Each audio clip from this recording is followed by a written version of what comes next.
I am married to my wonderful wife Melody, and she is currently pregnant with our first child together. I have a 6-year-old daughter Tina, whose mother I split 50/50 custody with. So I know for the most part what Melody needs in order to feel supported while she carries our child. I have been spending lots of time making sure she's comfortable and taking on more of the load at home so she's not doing too much. This is her first child after all, and it's obviously a lot for her physically and emotionally. My mother and Melody don't get along too well. Mom didn't like my ex either. We broke up because we were headed on different paths, not because of my mother, and there's no bad blood. So I think she just doesn't like her because she's dating me for whatever reason. It's weird. She's very nitpicky about Melody, how much she does around the house, how emotional she is. Melody already cries very easily, and being pregnant has made her even more sensitive, which is fine. The fact that she wants to be a stay-at-home mom, it just seems like nothing Melody does is okay. I do, however, stand up for her and do not just allow my mom to talk down to her. Today, before picking up my daughter from summer camp, Melody went to 3 different grocery stores to find rotisserie chicken. She's been talking about it since last night and really wanted one. She sent me picture messages documenting her quest for the chicken and finally found it. My girl was happy. Rotisserie chicken is also kind of a comfort food for her, like spaghetti, because her mom used to make one of those when she was having a lazy day and didn't feel like cooking. She was planning on serving that with some other basic sides for dinner, perfectly fine by me. My mother came by to see Tina and started telling Melody the chicken is bad for her and she should not be eating that pregnant. Melody said it's fine, she usually eats healthy and just wants this one thing she's craving. My mom went on about how unhealthy it was and said she needs to eat something else. Melody said no and went to the backyard to FaceTime her family out of state. When she came back, my mom had thrown out the food and ordered takeout, a salad for Melody and pizza for everyone else. Melody asked where the chicken was and my mother told her she needs to start being a responsible mother and eat correctly for the baby. Melody screamed, "What the is wrong with you? Why are you always such a..." to me? She then started crying and called me home. I came back and asked my mother to leave after hearing her story and said she is not to come back until she apologizes for how she treated Melody. My mom went on about how I'm choosing another woman over her, but I just think enough is enough and Melody reached her limit. She apologized to me for blowing up when Tina was in the house, but I told her it's okay, things happen, Tina is okay. And I went to find her another chicken before the store closed. My dad thinks I'm right for taking Melody's side, but my brother thinks I should always defend mom. I do plan on having a sit down with both my parents and my brother with my mom. I'll talk to my dad first, then have a family meeting. I would still want my mom around, and honestly maybe I'm just weak, but that's my mother. However, if she cannot learn to change and respect my family, then we will just have to go and see. It's hard, but it is what it is. Melody doesn't even want to completely cut her out, she just wants change as well. But I will protect Melody at all costs, and if that means cutting off my mom, then so be it. My ex and I did not break up because of my mother. We had different ideas of where our lives were going. Tina was not planned and we were already heading towards going our separate ways before she got pregnant. We tried to make it work for Tina, but that's not what relationships are about, so we split and it's working great.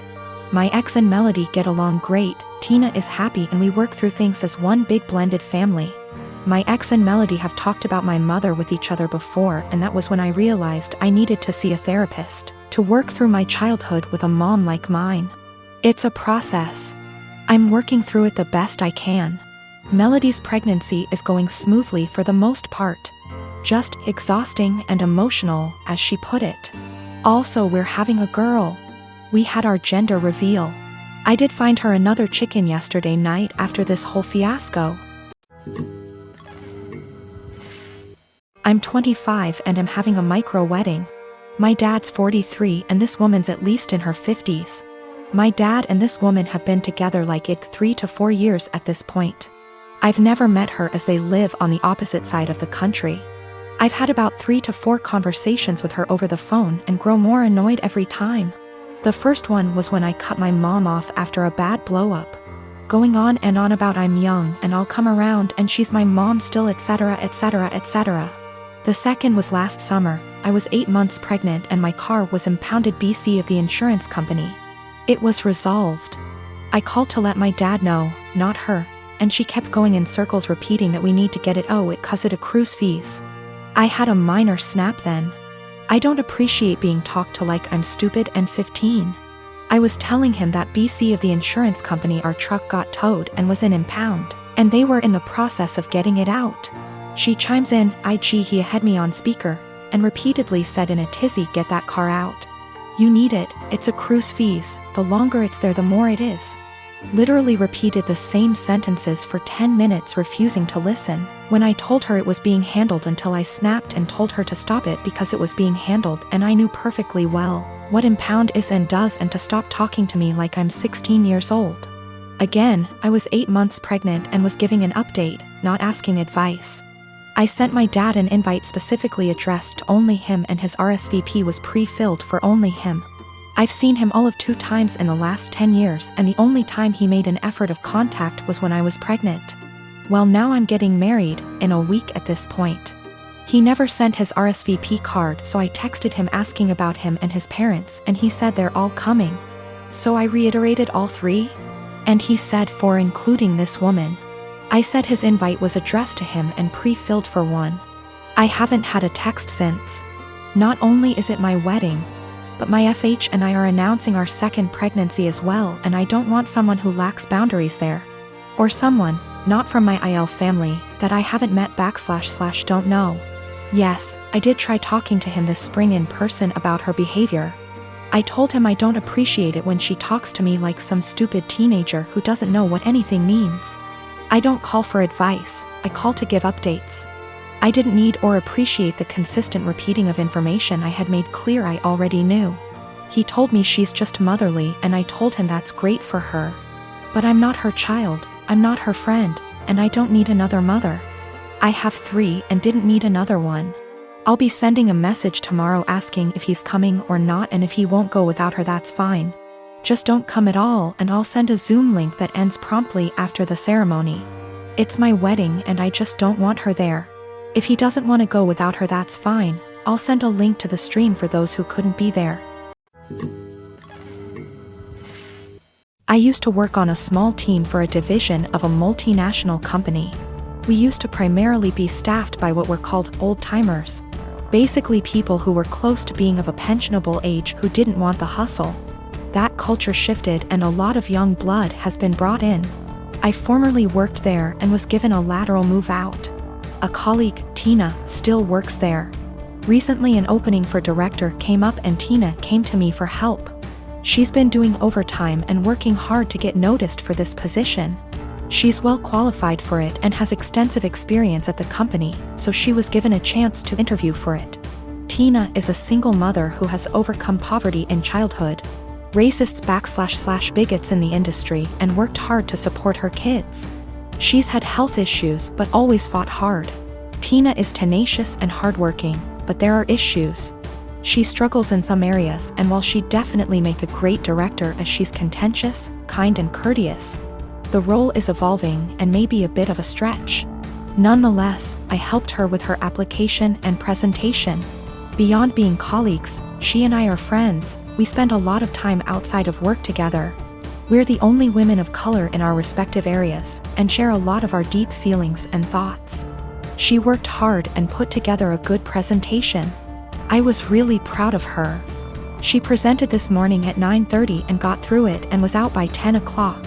Most of the other applicants were internal and interviewed yesterday, but one person was recommended by a senior VP in a different department.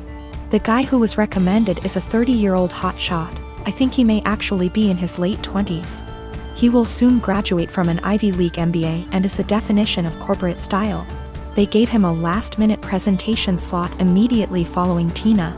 I attended all of the presentations. I am not on the hiring committee, but was there to support Tina and see how the presentations went. When the hotshot gave his presentation, it wasn't even close. The 20 of us sat in the room and were dumbfounded. Not only was his presentation visually appealing, but he noticed details none of us ever did, and he developed a pitch that was so innovative that our AVP asked to use a tagline he created. His technical analysis was so spot on that it was spooky. He understood issues facing our business unit without having to be told and had ready solutions to solve the problems. Questions they asked him were more about how he'll do things when he takes over the role. It was made very clear to him that this was his job, and they even provided an unofficial tentative start date. It is very clear that he understands the industry and his past experiences, such as professional work experience as well as winning top case competitions and academic awards, prepared him very well. The presentations were in totally different leagues. After he finished, he made a self-deprecating joke and took questions. He thanked us and left. We all sat there for a minute chatting when the AVP very loudly told the HR director to offer significantly above the salary and hammer out a start date immediately and get a contract signed. The VP who recommended him knew him from the MBA program, as the VP is a case coach there. He said he'd be his reference, and they are skipping all the formalities and going right to the offer. Tina has no idea. She was so happy with her performance and she's sure she nailed it. She did well, about as well as the other candidates, but this guy is out and out in a different league. Just based on that, I too would hire the other guy. She's sitting on cloud 9 at her desk and planning a celebratory dinner to celebrate her performance. She was told decisions would be made in a couple of weeks. At this rate, it's likely she'll be informed that she didn't get the job well before 5 p.m. I really don't know what to do or say. If she asks, should I be honest about this guy's presentation? Should I avoid her the rest of the day? I want to support her, but have no idea how to even begin talking to her. My sister and I lost our dad a year ago. He was my only parent. Mom was never in mine or my sister's life. Dad left money, inheritance, for me and sister, and she used her inheritance to get new cars and renovate her house. I live with my aunt right now cause my brother-in-law didn't let me stay with my sister. I'm planning on using my inheritance money to pay for college tuition. I've always wanted to be doctor but haven't decided which branch yet. My sister and I haven't been close. It started after she got married to her chronically ill husband, who was allowed to make backhanded comments about dad and mock his illness, and make a scene at his funeral. Only because he's ill and shouldn't be held accountable for his behavior. I've distanced myself, but my sister kept visiting a lot lately, venting about my brother-in-law's condition. He's been in and out the hospital for heart problems and in need for a surgery. She brought up my inheritance money several times, but I end up cutting the conversation. She then straight up asked if I could help pay for her husband's surgery and she'd pay back in less than a year. I felt uneasy cause if I give her money from my inheritance, which is a large amount, then there's no guarantee she'll pay back before it's time to apply for college. I'm taking a year gap, but I know my sister can't pay back that much and I felt I was risking my future. I refused to help and she had a meltdown at my aunt's house, calling me heartless, cruel with no empathy. She said that her husband's health should be a priority and I needed to help because education is nothing compared to someone's health, and asked if I'd be happy to see her as a widow and my nephew with no father. My aunt suggested others pay, but most of them cut my sister and her husband off. I argued that her husband's poor health isn't my fault after she kept blaming and guilt-tripping me. She kept crying, and although my aunt decided to stay out of it, she said that I should be prepared for permanent damage in my relationship with my sister if I don't help her now. She's been sending texts and pictures of her family telling me this is what I was saying no to. A happy, healthy family with a healthy husband and father. I cried and felt like I was being selfish, not good aunt and sister. I asked my friend and he said let them sell the cars and all the luxurious stuff they bought to afford the surgery, and warned me, if I give them money I'll never get it back and may not be able to go to medical school.